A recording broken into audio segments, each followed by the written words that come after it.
In this lesson on moments, we're going to be looking at centres of mass.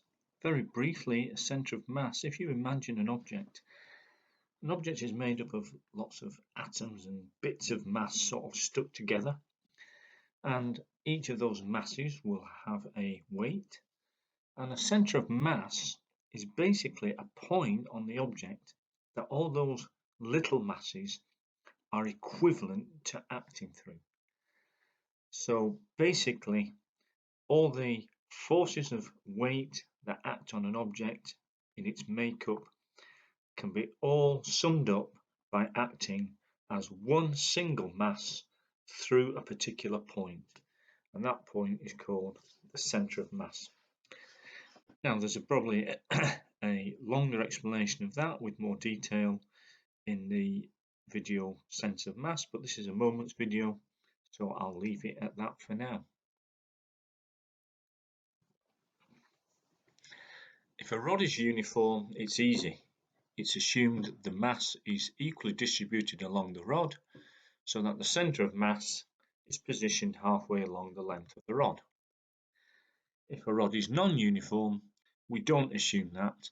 It may be that the centre of mass is halfway, but not necessarily the case, and we cannot assume that. So in this example, example 9 from the textbook, we've got Sam and Tamsin sitting on a non-uniform plank. And we've got the masses. We're basically asking the question, where must Sam sit for the plank to be horizontal? So if we look at the forces on the plank, we've got its weight, but and the weight it tells us is, where is the weight? 1.8 meters from A. We've also got Tamsin at A, so that's 25 G newtons of weight from Tamsin, and we've got 35 G newtons of weight for Sam. The plank is resting on a pivot, therefore there's a normal reaction at M, and I've called that Y. So we've got our forces and our lengths, and we have to find that length D.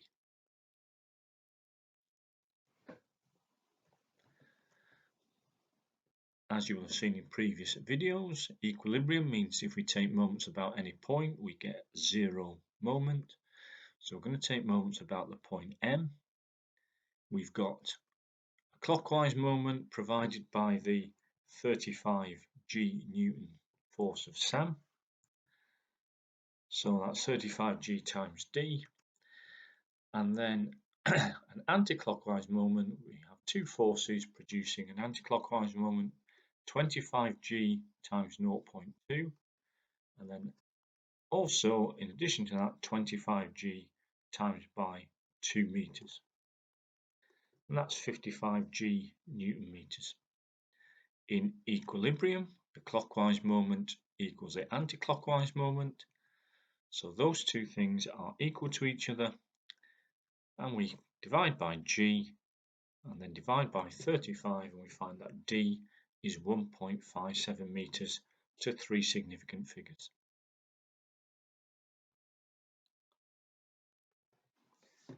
In our second example, once again, we have a non-uniform rod resting on two supports. Where are the forces on the rod? Well, we've got 20 newtons of weight, but we don't know where that 20 newtons is acting, so I've just placed it there. We've got a reaction force at D, and we are told the reaction force at C is 3 times the reaction force at D, so that will be 3y. We can put some distances on, and those are our forces and distances that we require. The resultant in any direction gives 0, so the forces vertically will cancel each other out. So we've got 4y upwards and 20 newtons downwards, and that gives us y equals 5 newtons. We can now replace y and 3y with 5 here for y, and 3y becomes 15. And now we can take moments about any point, and that will give us a 0 moment. So I'm going to take moments about point C. The clockwise moment is given to us by 20 times d. That's just 20d Newton meters. The anti-clockwise moment, no, because we're taking moments about C, this 15 Newton force does not have a moment, so it's just this 5 Newtons force that's going to provide the anti-clockwise moment. So that's 5 times 1.5.